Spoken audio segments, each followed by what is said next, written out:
Well, it's not officially over, even though we've written this team off how many times? I mean, how many times have we written this team off over the last, I don't know, 5 months, to be honest with you, if you've watched them play. But they hit a low point, and they out of nowhere win 3 consecutive games against the Giants, and they do so with the long ball and really good pitching, to be honest with you, the last couple of days. Some laughers here against the Giants. Padres win on Sunday 4-0. They win the series from San Francisco. Now, that's the good news. Padres have won 3 straight. They'll try to make it 4 straight for a first time all year. You've heard me say that before. When they play the Phillies tomorrow.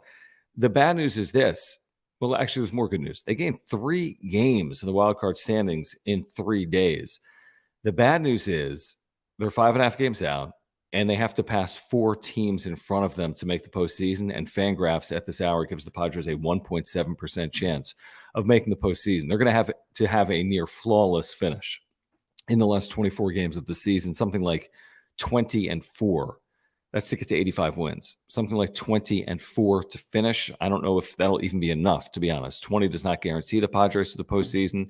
I think it puts them in a spot where they could absolutely be in.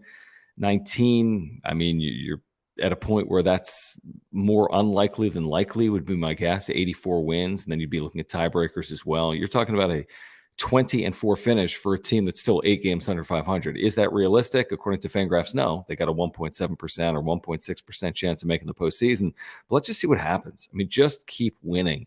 Maybe this is the stretch where the Padres can rattle off 5 consecutive wins, which now would just be winning the first 2 games of this Philly series, or 9 of 10. I mean, if not now, then never, essentially. So we'll see if it continues or not. This is the wrap-up show with John Schaefer. Jim is in Philadelphia celebrating his engagement for like the 80th consecutive time with you here tonight. If you're here, please subscribe here on Content for Padres fans. You can smash the like button for me. Follow me on Twitter at John Schaefer. Really do appreciate the super chats. Great way to support this channel. Click the $ below the chat box. I will get to every single super chat here tonight. It is a great way to support our work. You can become a member as well by clicking join down below. You'll get custom emojis and badges. So this kind of came out of nowhere, to be honest, right? Lifeless 4 days ago in game 1 of the series, where the Giants were almost quoted as saying, like, it almost felt as if the Padres kind of quit on that game. Padres were at a low point, essentially mathematically eliminated 4 days ago, and then they picked themselves up off the mat and won. Soto homers in 3 consecutive games. We kind of predicted this. Like when the Padres were at a low point, this is when they'd actually kind of show up, almost like when they were completely out of it, they'd play to their capabilities. And unfortunately, is this going to be too little too late? There's a very distinct possibility it is going to be too little too late. With all that being said, I think you take what we're seeing. Seth Lugo, Juan Soto, Manny Machado, 3 hits today. I'm talking to you, Chad, who comes into the chat every single day afterwards and comments how you're such a genius because you knew Manny Machado was going to be like the worst player ever. You know everything, Chad. All-knowing Chad. You got it. Other than today, where Manny Machado has 3 hits in a Padres 4-0 win, although Chad's not going to care about that. I can promise you that. All right, so Padres over the Giants 4-0, a lot to like over the last 3 days. But the only question now is, can they continue to do this? And when you get down to the nitty-gritty here and you look at the math, the Padres have to pass Cincinnati, San Francisco, Miami, and Arizona. Barring a complete and utter collapse of the Phillies or Cubs, I'm talking about a team going 5-20 down the stretch, one of those 2 teams or something like that. 7-18 down the stretch, barring something like that, the Padres have to pass the Diamondbacks, Marlins, Giants, and Reds to make the postseason. All of those teams, all 4 of them, are 5.5 games ahead of the San Diego Padres. All right, Carlos, good to have you in the chat, man. It's great to have you here. Carlos is a loyal viewer, passionate Padres fan as well, and he's getting us started here tonight with the first super. He says, season's over, but if they get 2 or 3 games back, then I'll be excited. It feels like they accepted their fate and are playing loose like they should have all season. I feel the same way, Carlos. I feel the exact same way. It's almost like when all hope was lost, when the determination on the season was made, when their direction, right, when their fate was sealed, is when they're like, you know what? Let's just play loose. Let's see what happens. And now, again, it hasn't been a long period of time. It's 1 series against 1 team that they won 3 out of 4 against, but 3 consecutive games. And I'm with you, Carlos. I mean, if you could get the thing down to 3, which again means making up 2.5 games on all of those teams, Diamondbacks, Marlins, Giants, Reds, if you can make up 2.5 games or more over the next 10, then you have 14 to play, and you just got to sprint home. And who knows? Have crazier things happen in the course of baseball history? Yeah, probably. Probably they have. What makes this a tall hurdle or, a tough putt is that it's so many teams. If it was one team, it's doable. Any one team could collapse. If the Padres were 5.5 games behind one team, well, okay. Well, in your final 24, I mean, shoot, you could go 14-10 and they could go 7-17. I mean, teams play like that. Or you could go 18-6 and someone else goes, 12-12 or whatever the math would support. The problem with this is you're susceptible to any team playing well. If any of those 4 teams, for example, closes 15-9, it's not even like the greatest record. Well, then you're going to have to go 20-4 or 21-3. So that's the problem. Now, will Arizona, Miami, San Francisco, or Cincinnati close 15-9? Maybe they won't. I don't know what the schedules look like. I don't know if they play each other. I don't know if it's likely or unlikely. I think it's probably likely one of those teams goes something like 14-10. It's not that good of a record, to be honest with you. When you're striving to make the postseason, will one team play half-decent baseball for a month? Probably. Could more than one team play half-decent baseball? Yeah, absolutely. Could all 4 play 500 baseball? I guess maybe. And if that happens, then, maybe you don't need 20 wins. Maybe you get in with 18 or 19 wins in your last 24 games. But again, we're talking about some real work from a team that just has not done that all year. And still the schedule ahead is not easy here for the Padres. It does loosen up in a week or so. But when you look at the Padres schedule coming up, again, this Philly series, and then the Padres on Friday are in Houston. And then after the Houston series, they're at Dodger Stadium. So it's like if you can somehow navigate, what is that? Is that it's either 9 games or 10 games, whatever it is. You guys might have it in front of you.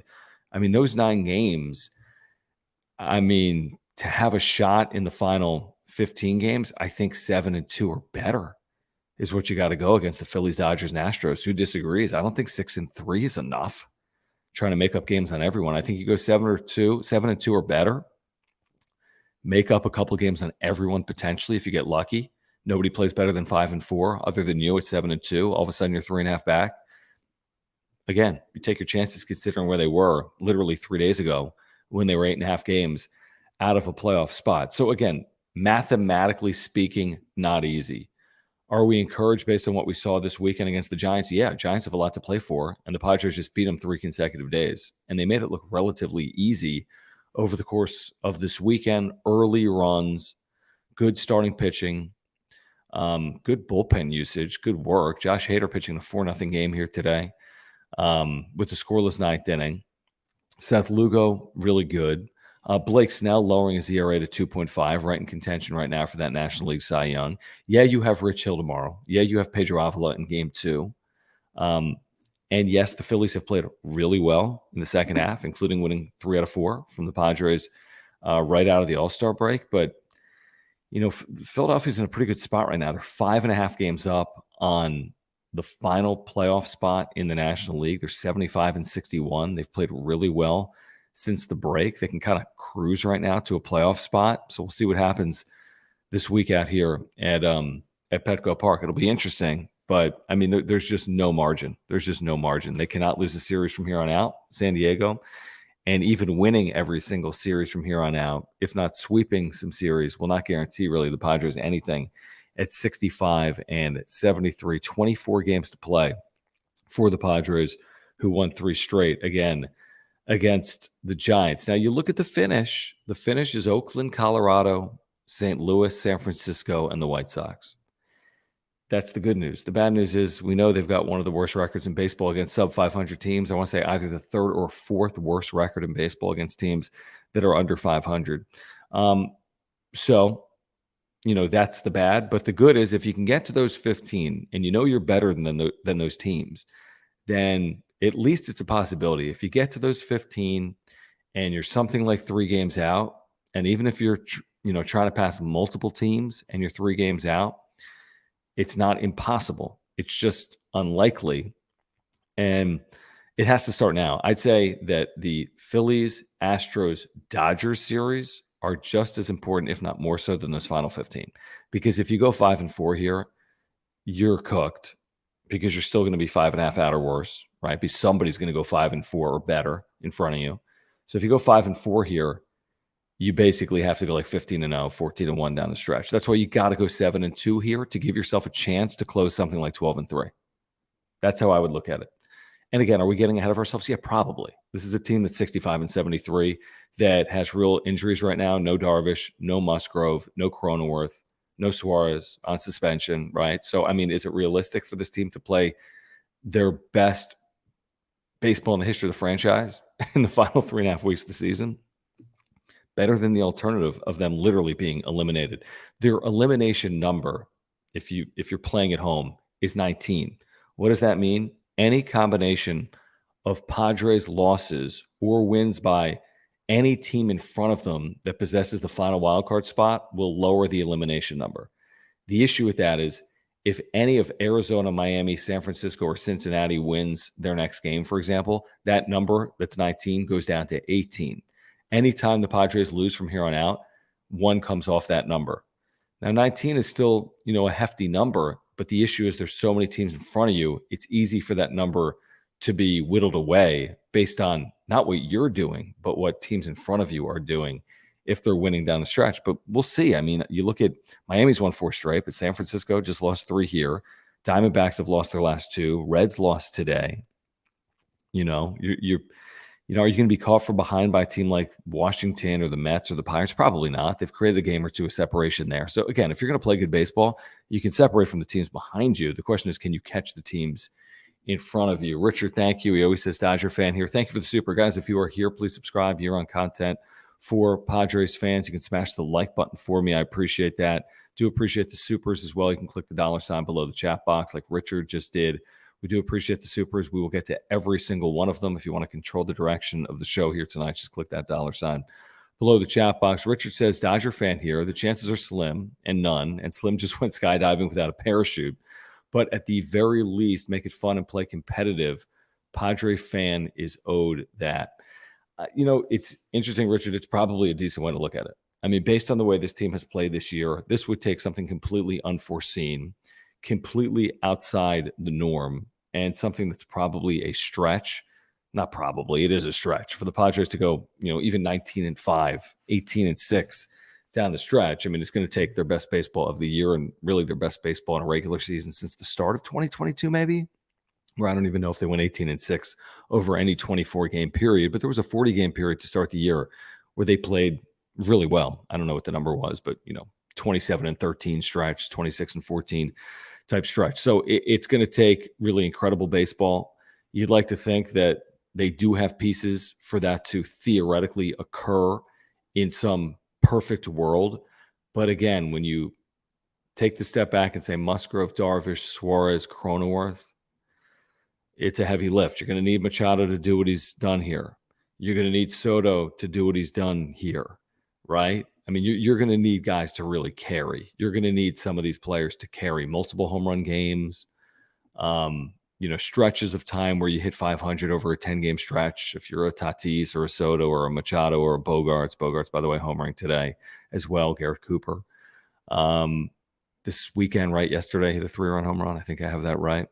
So, again, it's not impossible, but Fangraphs gives it a 1.6 or 1.7% chance of occurring. So what is that, a 1 in 75 chance, something like that, 1 in 75? But again, you can't really overly concern yourself with that. I mean, the Padres did this to themselves by falling 11 games under 500 and basically putting themselves fully on life support. Now they're not, yet gone, but they might be putting it off. I mean, they might be getting to a point where if they can put together one more series like the one they just had against the Giants, dare we ask for that? I know we've asked before. Dare we ask for a 4-game winning streak? Or, again, we're getting ahead of ourselves, but if you're going to dream, you have to dream big. So let me just put it out there in the ether.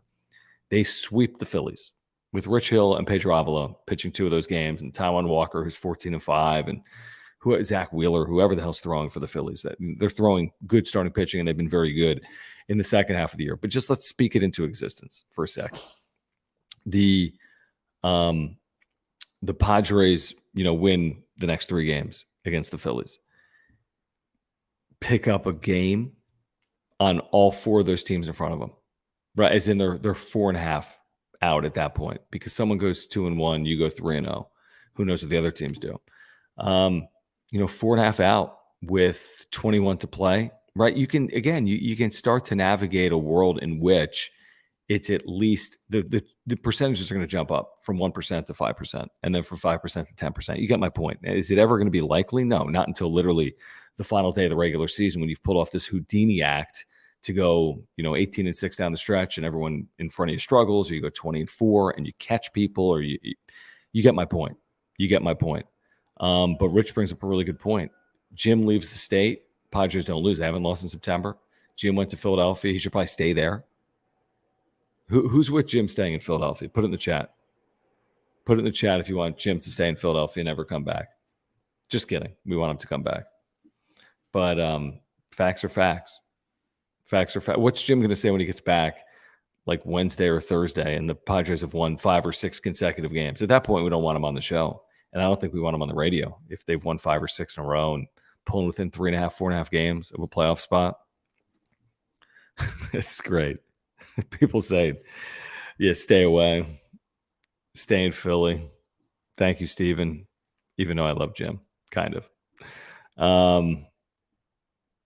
It's just funny over 162 where your mind can take you. The facts are the facts. And that's where I started the show. It's like, obviously too little too late is how it feels.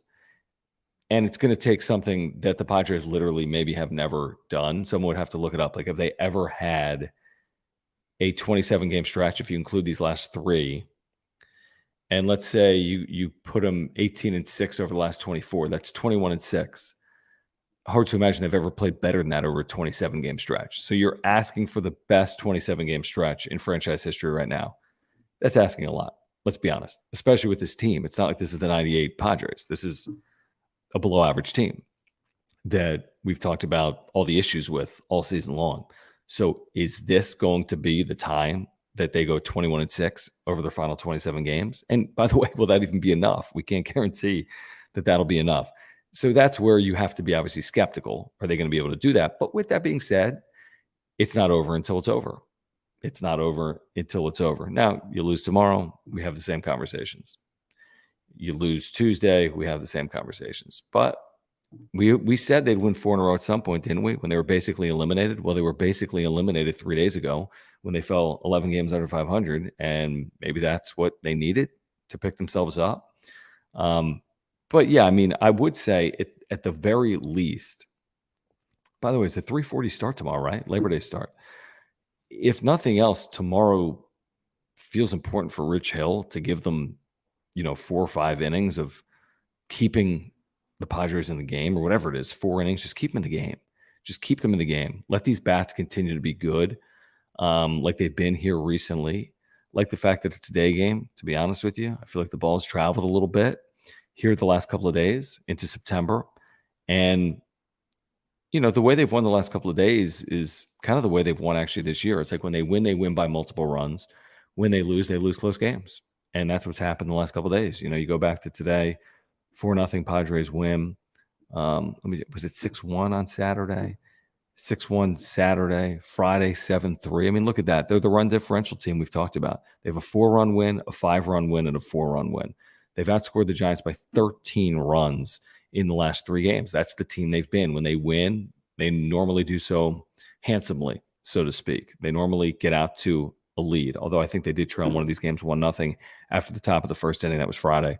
Then they scored 3 in the bottom of the inning. They've been scoring early, 3 in the first inning on Friday, 1 in the first inning on Saturday, 3 in the first inning on Sunday. I mean, that's the way to win if you're the Padres. So can they get out in front? Because when they do, they win a lot of games. And when they fall behind early, they lose a lot of games. So they got to be front runners here in September. And that's the way they have started this month, by winning, again, each of the last 3 games against the Giants, who, again, had so much to play for this weekend. And that's where you give the Padres credit for matching and taking care of business the last 3 days. Do you want to remind our viewers, as I always do, about our title sponsor here on the Wrap Up Show, the great Mark Nimitz at Farmers Insurance. He's been with us since day one. That is over 2 years. Mark Nimitz at Farmers Insurance is a great insurance agent. How do I know that? He's my insurance agent. Homeowners, earthquake, life insurance. I've got 3 policies through Mark. He has saved my family thousands of dollars. First of all, he'll save you hundreds on your policy. And if you ever have a claim like we did last year here, where we needed all new flooring and we had to get a place outside of our place, and he took care of all that. He put us up. He saved us so much time and money a year ago. He's a great insurance agent. He's a lifelong Padres fan. He's a native San Diegan. Here's his website. Click the link in the description down below to get to the site. You can get a quote online for free. Auto, home, business, life, renters, whatever it is. You can call him. He'll talk to you about the Padres. He'll talk to you about saving money on your insurance as well. Before you renew, call Mark. He can save you $750 or more. If you're looking for information on a new policy, the first person you call is Mark Nimitz at Farmers Insurance. And again, if you support our work, if you support this channel, please support our title sponsor here on the Wrap Up Show. That is Mark Nimitz at Farmers Insurance. There was something I saw earlier today from a baseball reporter, I think is the way to put it, Hector Gomez, who tweeted out after the Padres won 4-0, the Padres are still alive. And then someone replied to Hector and said, "Are they still going to extend Juan Soto, Hector?" That's what Joseph said. And he said the talks are going very well. And Hector has been a bit of an insider before when it comes to guys like Tatis. He's commented publicly on Soto before as well. He may have on Machado too, I forget. But Hector Gomez saying, after today's win, the talks are going very well. Take it for whatever it's worth. Social media, Hector Gomez, right? Not Jeff Passan, but someone just asking him randomly, are they going to extend Juan Soto? And he says the talks are going well. Interesting, because there's all kinds of theories on Juan Soto. What's gone wrong? Well, what's going wrong is he's homered in 3 consecutive games. And after a really, bad August, you look up, and I'm going to click right now on Soto. I think he's got 28 home runs. Is that right? 28 home runs for Soto. 893 OPS, so pushing 900. Again, for the Padres at Petco is a very good year. 28 homers, 84 RBIs. I don't know if he gets to 100. They could use him getting to 100. If you want to see a team go 20-4 down the stretch, 16 RBIs from Juan Soto in 24 games would be nice. But he's going to hit 30 home runs. He's going to have 90-plus RBIs. Hopefully, he'll have an OPS over 900. And, there's been all these theories. Do you move him in the offseason? Does that give you payroll flexibility? Does it allow you to improve your roster for 2024 and beyond? Or could they possibly extend Juan Soto based on the way this team has played over the last year plus? Well, they were in an NLCS last year. Yes, this has been a down year, no question about it, for the team, but we don't really know the motivation right now of Juan Soto. Is this the spot he wants to be in? Is he going to see it out into this walk contract year to try to elevate his prospects for, a big time contract? Is he going to settle for $375 million, $400 million? Is he going to hold out for 400 plus? Still to be determined. Something to keep an eye on. I found it interesting that Hector mentioned that here today on social media about his future. This is interesting. I see this in the chat. Soto or Snell long term? That's a really good question, isn't it? I mean, obviously starting pitching you would think is more valuable, but of course Blake Snell hasn't always been the pitcher that we've seen here over the last 4 months. We've seen him struggle in a Padres uniform. We've also seen him pitch to an elite level like he did when he won a Cy Young back in 2018. So, here's the thing with Snell. The contract terms are nowhere near the Soto terms. Soto's 10 plus years. Soto's 350 million plus. Snell is more like 4, 5, or 6 years at somewhere between 20 and 30 a year. So they're not comparable, but they both, are significant moves where you can't miss on something like that. You can't miss on Soto. You can't give him 400 million and have him not be the player that you hope he is. You can't miss on Snell and have 2023 be the aberration, and he just has, average or above average years in 24, 25, 26, 27. You get the point. I think either here long-term is a win. I mean, you're talking about one of the best hitters in baseball, no matter what you think about Juan Soto. When he leaves here, he's going to be one of the best hitters in baseball. And you're talking about one of the best pitchers in baseball right now in Blake Snell. Now, the difference is Soto is under control through 2024, and Blake Snell is not. So if you sign Snell, you'd have both for at least a year. If you sign Soto, you'd have just Soto because Snell potentially then walks after 2023. But it's an interesting point there from one Cav scout. Profar factor. Sign him to a minor league deal and don't lose. Rosters expand. Padres don't lose. Who knows what the reason is? One series against one team, one good weekend at Petco Park. Can they turn it into one good week at Petco Park right now against the Phillies? Phillies are a tough out. The Phillies right now are a tough out, motivated team. Bryce Harper, good starting pitching, very capable lineup, positioned obviously to make the postseason. At the very least, they will be in the postseason, likely as the top wild card, but there's not really a scenario at this point, I guess, if they went completely in the tank. But in all likelihood, the Phillies are going to be in the postseason here in 2023, and they're trending in that direction. 5.5 games up again on the final wild card right now in the National League.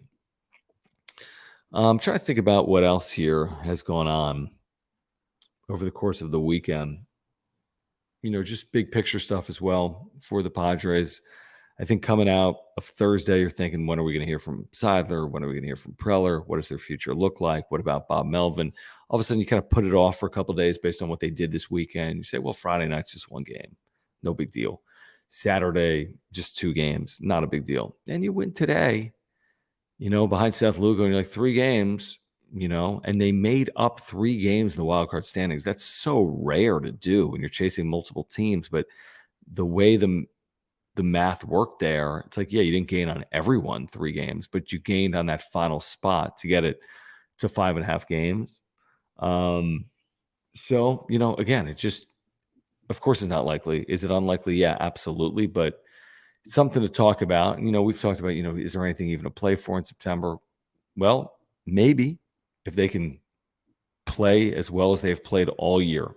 If they can play as well as they've played all year, then maybe. What you fear is what's to come. Phillies, Astros, Dodgers, where I'm basically telling you, who disagrees with me? 7-2, right? Over the next 9 games. Not impossible, but at that point, you're 10-2 over 12, and you do it against pretty good baseball teams. So does anyone disagree that they got to go 7-2 over the next 9 games to have at least an outside shot to do it? I don't think 6-3. What is that? Even if everyone went 5-4 or worse, you're making up a game. You'd be 4.5 out with 15 to play. That to me seems like a tall task. So I'm thinking 7-2 or better to at least have something to talk about for the final 15 games of the regular season. I think 6-3. You're then asking for like that 14-1 finish or something along those lines. And that, to me, seems even harder. Like 14-1 over 15 games seems harder, even if it's against bad competition, seems harder to me than going 7-2 against the Astros, Phillies, and Dodgers. Maybe I'm a fool, but it just seems harder. And we know we've played this game before. Dodgers can crush our souls, right? Astros could do it in Houston, potentially. So we'll see. We'll see. But again, you kind of never know. And this thing would have been completely over with one additional loss, I would say, right? Because you're 5.5, but if you were 6.5, now you could also argue if they would have won a couple of games in St. Louis that they blew leads in, they gave up back-to-back walk-off winners to the Cardinals. Think about that. If they held on to those 2 games, they'd be 3.5 games out right now. Is that not the craziest thing you ever heard? If they held on to those 2 Cardinals games, and that's not like that was forever ago. That was the 3 games before, the game before the Giants series. So if they would have held on to those 2 games, 8th inning lead, 9th inning lead, they'd be 3.5 games out, despite the ridiculousness of this season, where they're right now 8 games under 500. So again, I'm trying to hype it up. I'm trying to give you reasons to hope. I'm trying to give you reasons to believe, even though, it's few and far between, and it's not going to be easy. And the hurdle remains extremely high for the Padres, with remarkably just 24 games to play. That's right, 24 games remaining. Okay, guys, while we have a moment, I do want to remind you about our friends at Ora.organic. They have been a longtime partner of ours here on the Wrap-Up Show. ORA.organic can get 10% off your first order. This is a plant-based nutritional supplement company based right here in San Diego. Offices in Liberty Station. Their co-founder, Will, is a huge Padres fan and a big-time supporter of our work and this channel. If you're looking to get healthier, you need to do so with Aura by clicking the link in the description down below. You'll get to their website, which is on screen right now. I take their probiotic every single day, have for nearly 2 years. It's an amazing product. I take 2 probiotic pills every single day from Aura for heart health, digestion, mental health, and more. They have pre-workout supplements, proteins for after workouts. These are all plant-based. They have omega-3 oils. If you're taking a fish oil, you can take the omega-3 from Aura. They have sleep pills, immunity pills, and much, much more. You can shop by clicking the link in the description down below. Everyone's trying to get healthier. We'd love it if you supported our work, another local Southern California business that supports the Wrap-Up Show. So if you're looking to get healthier, yourself, your family, your friends, check it out, ORA.organic. Click that link in the description down below. You know, it's funny how baseball works because we touched on this a little bit. It's like, well, you lose Cronenworth. Like, well, there goes everything. Not that he's had a good year. Or you lose, Musgrove and say, there goes the season. You lose Darvish. Well, certainly there goes the season. Suarez, 10 games. How many more games is he out? Is it 6 or 7 still? And yet you can win a couple of games. And that's what they did over the last 3 days against the Giants. Now, is it going to mean anything? Only if they continue to do this against the Phillies. But it's not as easy to say. And we've said this all year. It's not like you just be like, well, they got Machado and Bogarts and Tatis and Soto, so they're going to win. And they don't have Darvish and Musgrove and Cronenworth, so they're going to lose. It doesn't work like that. There's no straight line. I mean, even the A's this year rattled off 7 consecutive wins at one point. It's not like the best team always plays the best baseball or the worst team always plays the worst baseball. And to an earlier point that was made by Carlos, it's like almost like when the season was lost, they're like, you know what? Let's just play loose and free. And it feels like that's happened a little bit over the course of the weekend. Just kind of blowout wins, large leads early, hold on to them. Giants have threatened. They've had base runners. They've had 2-on, 2-out situations, trailing by 2, 3, 4 runs over the last 3 games. The Padres have gotten out of those spots. So it's kind of funny how that works. My big question is going to be what happens the next time the Padres are trailing 2-0 or down 5-4 in an 8th inning? Can they get a key signature win in the midst of this stretch to give them a level of belief? Again, that doesn't mean they're going to make the postseason. But can they on Monday against the Phillies overcome a 5-4 deficit? Can they overcome a 3-0 deficit in the 2nd inning? Because I think you do something like that where you're not just playing from out in front. And then all of a sudden you're like, we've done this multiple ways. And now we've got our 4th consecutive win.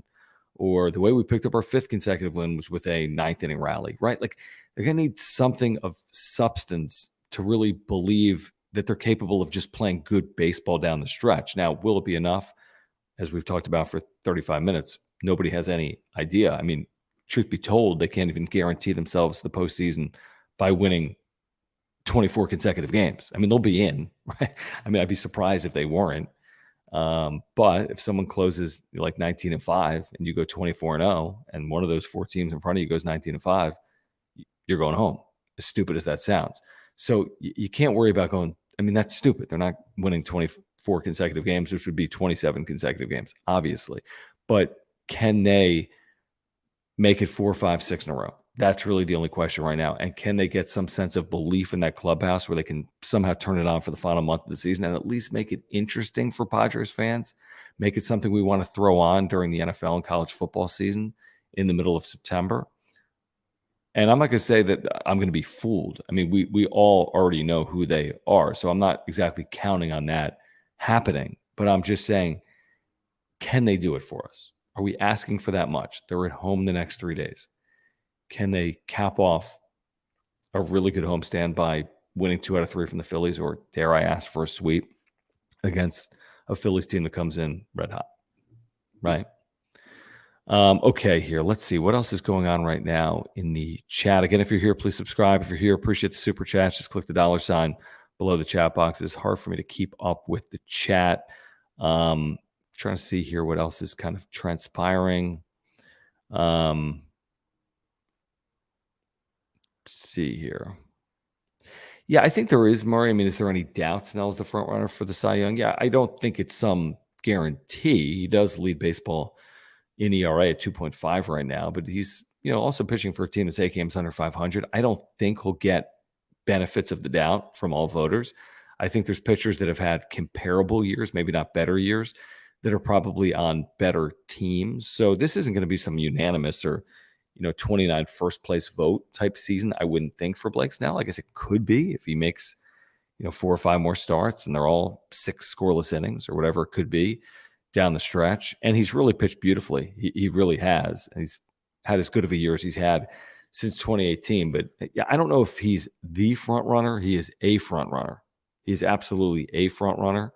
And he is fully capable at this point of winning the National League Cy Young, which is incredible for a team that's likely on the outside looking in, right? To win a Cy Young and to never seriously threaten for a wild card spot in the second half of the year would be something I wouldn't have counted on or predicted. If someone would have told me heading into the year the Padres are going to have a Cy Young Award winner on the team, there isn't one person here watching live or on replay that would have thought they weren't in the postseason. There's just not one person that wouldn't have thought that they would be in the postseason if they had a Cy Young Award winner on their team, not to mention a closer with his sub-1 ERA.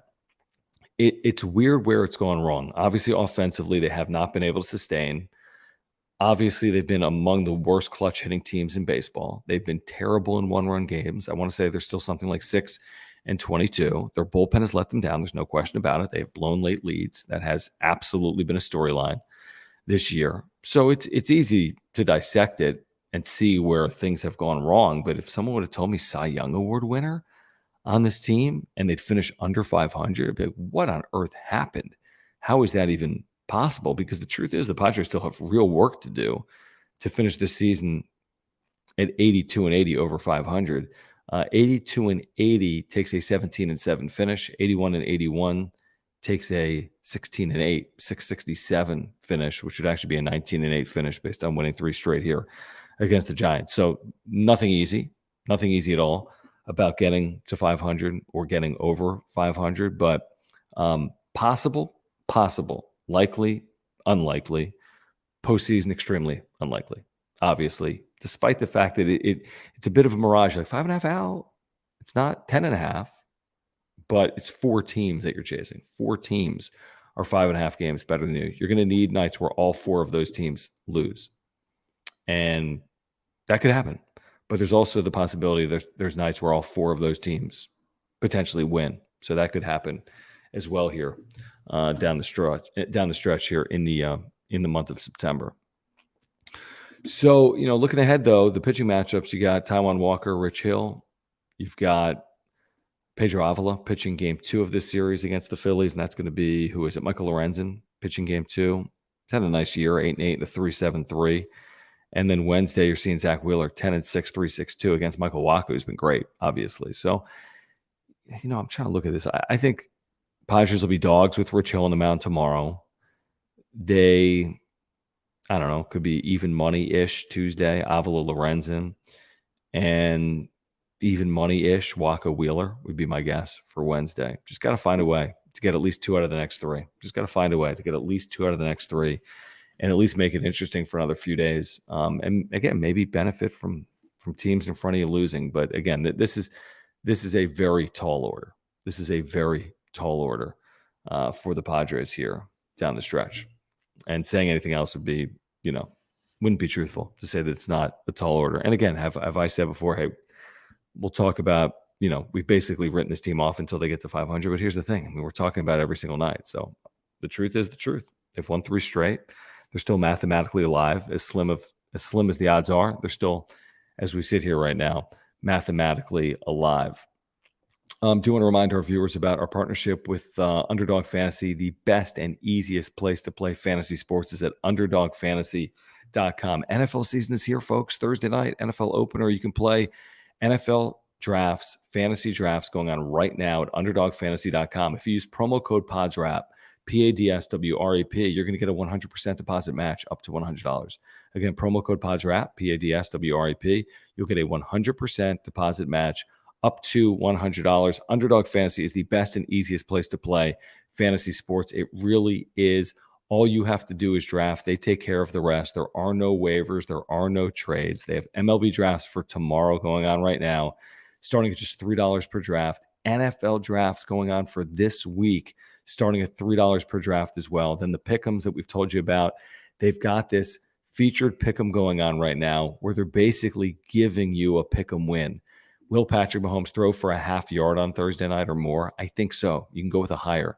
You pair that with one other higher or lower across all sports, including Major League Baseball, and you can win. So now is the time to sign up at underdogfantasy.com. With NFL season about to get underway, use promo code PODSWRAP, PADSWRAP. You're going to get a 100% deposit match up to $100. Again, promo code PODSWRAP, PADSWRAP. You'll get a 100% deposit match up to $100. Let's see here. What else, guys? Anything else you want my 2 cents on before we get out of here tonight on this Sunday night? Should have shows for you throughout the course of the week. Jim will be back in the middle of the week. If they win tomorrow, they'll have done something they haven't done this year. That would be a 4th consecutive win. And again, they'll continue to keep some pressure on teams in front of them. So can't look beyond it. Got to win tomorrow and got to get a good outing from Rich Hill, whatever that means. Doesn't have to go 6 innings, but when he leaves the game, Padres need to be, even or ahead, or certainly within a run when Rich Hill leaves the game. And Rich Hill's left a lot to be desired. If there's ever a time that we could use, 4 or 5 good innings from Rich Hill, it would be tomorrow afternoon on Labor Day at 3:40. That's how I look at it. Yes, Stephen. Yes. What do we have? Modern Day down in Chula against Lincoln. So huge game. Huge game. I'm going to do color for this game on Thursday. Jonathan Rifkin's going to do play-by-play. So, yeah, looking forward to it. Have a game Thursday, which is Padres off day. So it works out perfectly because that game is on year review. So we're doing a handful of those throughout the course of the fall here in San Diego. So looking forward to that. Outside of that, we'll join you. The plan would be probably tomorrow night around 9:30, even with it being a 3:40 game. Tomorrow night around 9:30. No show, John and Jim tomorrow with it being Labor Day, but we will be back Tuesday. Please join us on John and Jim Tuesday, 3 p.m. Weekdays, San Diego Sports 760 will be. We're streaming, by the way, John and Jim. We're streaming John and Jim. We'd love if it. We'd love it if you did subscribe to that brand new channel. If you click that link in the description down below, you can get to our brand new John and Jim channel. We have weekday, daily, 3 to 6 Pacific content, talking tons of Padres baseball, as you guys know. If you're looking for even more Padres baseball discussion, click the link in the description down below. We're talking even more Padres baseball on the John and Jim YouTube channel.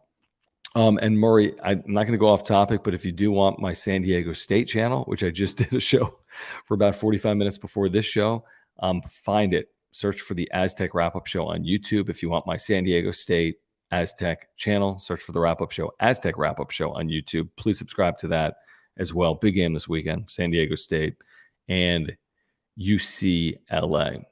Miles, appreciate it. Really do. Appreciate you hanging out. Rich, just did a wrap-up show right before this for about 40 or 45 minutes. So plenty more content for you coming up over the course of the week. Let's just cross our fingers and hope the Padres can, come on, make it interesting for a few days. Come on, rattle off 5 straight. Make it interesting. Keep some pressure on. Don't do what we've seen them do before. Win 3 straight, lose a game. Can't win 4 in a row. Have a good series, followed up with a bad series. Win this series against the Phillies. Are we asking for that much? Go win a series against the Phillies.